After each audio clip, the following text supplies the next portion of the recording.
1 Corinthiens, chapitre 12. En ce qui concerne les réalités spirituelles, je ne veux pas, frères et sœurs, que vous soyez dans l'ignorance.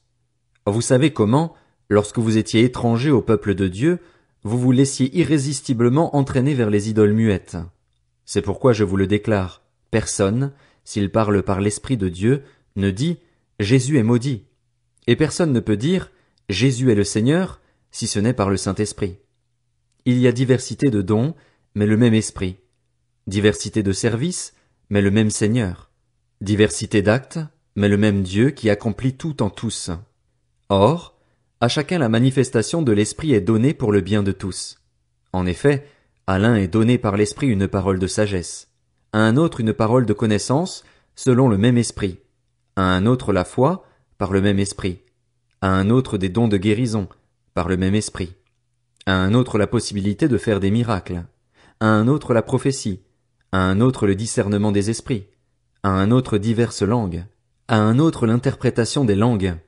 Mais toutes ces choses, c'est un seul et même Esprit qui les accomplit, en les distribuant à chacun en particulier comme il le veut.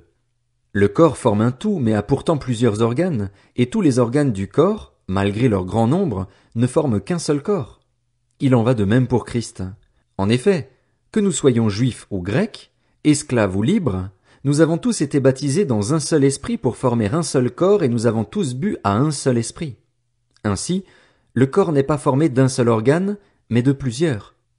Si le pied disait « Puisque je ne suis pas une main, je n'appartiens pas au corps », ne ferait-il pas partie du corps pour autant? Et si l'oreille disait « Puisque je ne suis pas un œil, je n'appartiens pas au corps », ne ferait-elle pas partie du corps pour autant? Si tout le corps était un œil, où serait l'ouïe? S'il était tout entier l'ouïe, où serait l'odorat? En fait, Dieu a placé chacun des organes dans le corps comme il l'a voulu. S'ils étaient tous un seul organe, où serait le corps? Il y a donc plusieurs organes, mais un seul corps. L'œil ne peut pas dire à la main « Je n'ai pas besoin de toi », ni la tête dire aux pieds « Je n'ai pas besoin de vous ». Bien plus, les parties du corps qui paraissent être les plus faibles sont nécessaires, et celles que nous estimons être les moins honorables du corps, nous les entourons d'un plus grand honneur. Ainsi nos organes les moins décents sont traités avec plus d'égard, tandis que ceux qui sont décents n'en ont pas besoin. Dieu a disposé le corps de manière à donner plus d'honneur à ceux qui en manquaient, afin qu'il n'y ait pas de division dans le corps, mais que tous les membres prennent également soin les uns des autres. Si un membre souffre, tous les membres souffrent avec lui. Si un membre est honoré, tous les membres se réjouissent avec lui. Vous êtes le corps de Christ et vous êtes ses membres, chacun pour sa part. Dieu a établi dans l'Église premièrement des apôtres, deuxièmement des prophètes, troisièmement des enseignants, ensuite viennent les miracles, puis les dons de guérison, les aptitudes à secourir, à diriger, à parler diverses langues. Tous sont-ils apôtres? Tous sont-ils prophètes? Tous sont-ils enseignants? Tous font-ils des miracles? Tous ont-ils des dons de guérison? Tous parlent-ils en langue? Tous interprètent-ils? Aspirez aux dons les meilleurs. Je vais encore vous montrer la voie par excellence. 1 Corinthiens, chapitre 13. Si je parle les langues des hommes, et même celles des anges, mais que je n'ai pas l'amour, je suis un cuivre qui résonne ou une cymbale qui retentit. Si j'ai le don de prophétie, la compréhension de tous les mystères et toute la connaissance, si j'ai même toute la foi jusqu'à transporter des montagnes, mais que je n'ai pas l'amour, je ne suis rien. Et si je distribue tous mes biens aux pauvres, si même je livre mon corps aux flammes, mais que je n'ai pas l'amour, cela ne me sert à rien. L'amour est patient, il est plein de bonté. L'amour n'est pas envieux.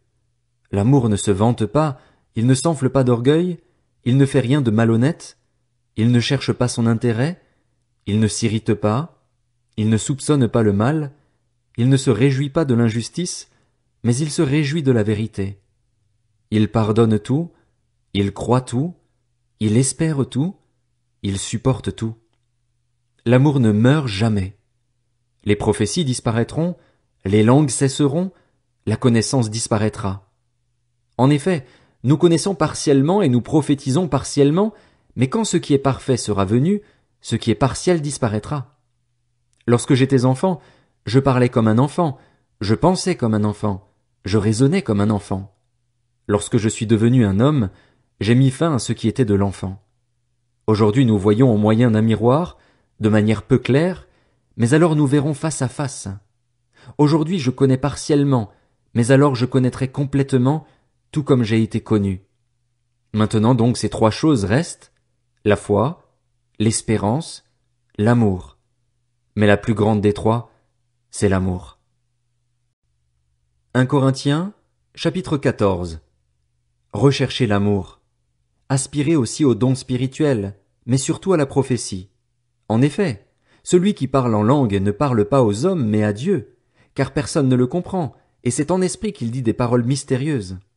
Celui qui prophétise, au contraire, parle aux hommes, les édifie, les encourage, les réconforte. Celui qui parle en langue s'édifie lui-même, alors que celui qui prophétise édifie l'Église. Je désire que vous parliez tous en langue, mais encore plus que vous prophétisiez. Celui qui prophétise est plus important que celui qui parle en langue, à moins que ce dernier n'interprète pour que l'Église reçoive une édification. Et maintenant, frères et sœurs, en quoi vous serais-je utile si je venais chez vous en parlant en langue au lieu de vous apporter une parole de révélation, de connaissance, de prophétie ou d'enseignement?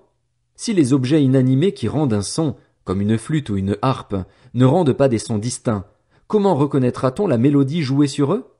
Et si la trompette rend un son confus, qui se préparera au combat? Il en va de même pour vous. Si votre langue ne donne pas une parole intelligible, comment saura-t-on ce que vous dites? En effet, vous parlerez en l'air. Si nombreuses que puissent être les diverses langues dans le monde, aucune d'entre elles n'est dépourvue de signification. Si donc je ne connais pas le sens d'une langue, je serai un étranger pour celui qui parle, et celui qui parle sera un étranger pour moi. Vous de même, puisque vous aspirez aux dons spirituels, cherchez à posséder avec abondance ceux qui édifient l'Église. C'est pourquoi que celui qui parle en langue prie afin de pouvoir interpréter. En effet, si je prie en langue, mon esprit est en prière, mais mon intelligence est stérile. Que faire donc? Je prierai avec mon esprit, mais je prierai aussi avec mon intelligence. Je chanterai avec mon esprit, mais je chanterai aussi avec mon intelligence. En effet, si tu prononces une bénédiction avec ton esprit seulement, comment celui qui fait partie des simples auditeurs pourra-t-il répondre Amen à ta prière de reconnaissance, puisqu'il ne sait pas ce que tu dis? Certes, tu prononces une belle prière de reconnaissance, mais l'autre n'est pas édifié. Je remercie mon Dieu de ce que je parle en langue plus que vous tous. Mais, dans l'Église, j'aime mieux dire 5 paroles avec mon intelligence afin d'instruire aussi les autres, plutôt que 10 000 paroles en langue. Frères et sœurs, ne raisonnez pas comme des enfants. Au contraire, pour le mal, soyez des bébés, mais par rapport au raisonnement, soyez des adultes. Il est écrit dans la loi, c'est par des hommes d'une autre langue et par des lèvres étrangères que je parlerai à ce peuple, et même ainsi, ils ne m'écouteront pas, dit le Seigneur. Par conséquent, les langues sont un signe non pour les croyants, mais pour les non-croyants. La prophétie, quant à elle, est un signe non pour les non-croyants, mais pour les croyants. Si donc, alors que l'Église entière est rassemblée, tous parlent en langue et qu'il entre de simples auditeurs ou des non-croyants, ne diront-ils pas que vous êtes fous? En revanche, si tous prophétisent et qu'un non-croyant ou un simple auditeur entre, il est convaincu de péché par tous, il est jugé par tous. Ainsi les secrets de son cœur sont dévoilés, et il tombera alors le visage contre terre pour adorer Dieu en déclarant que Dieu est réellement au milieu de vous. Que faire donc, frères et sœurs?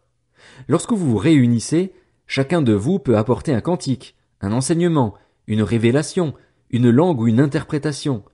Que tout se fasse pour l'édification. Y en a-t-il qui parlent en langue? Que 2 ou 3 au plus parlent, chacun à son tour, et que quelqu'un interprète. S'il n'y a pas d'interprète, qu'on se taise dans l'Église et qu'on parle à soi-même et à Dieu. Quant aux prophètes, que 2 ou 3 parlent, et que les autres évaluent leur message. Et si un autre membre de l'assistance a une révélation, que le premier se taise. En effet, vous pouvez tous prophétiser l'un après l'autre, afin que tous soient instruits et que tous soient encouragés. L'esprit des prophètes est soumis aux prophètes, car Dieu n'est pas un Dieu de désordre, mais de paix. Comme dans toutes les églises des saints, que vos femmes se taisent dans les assemblées, car il ne leur est pas permis d'y parler, mais elles doivent se soumettre, comme le dit aussi la loi. Si elles veulent s'instruire sur quelque chose, qu'elles interrogent leur mari à la maison, car il est inconvenant pour une femme de parler dans l'église. Serait-ce de chez vous que la parole de Dieu est sortie? Ou est-ce à vous seul qu'elle est parvenue? Si quelqu'un croit être prophète ou dirigé par l'Esprit, qu'il reconnaisse dans ce que je vous écris un commandement du Seigneur. Et si quelqu'un l'ignore, qu'il l'ignore.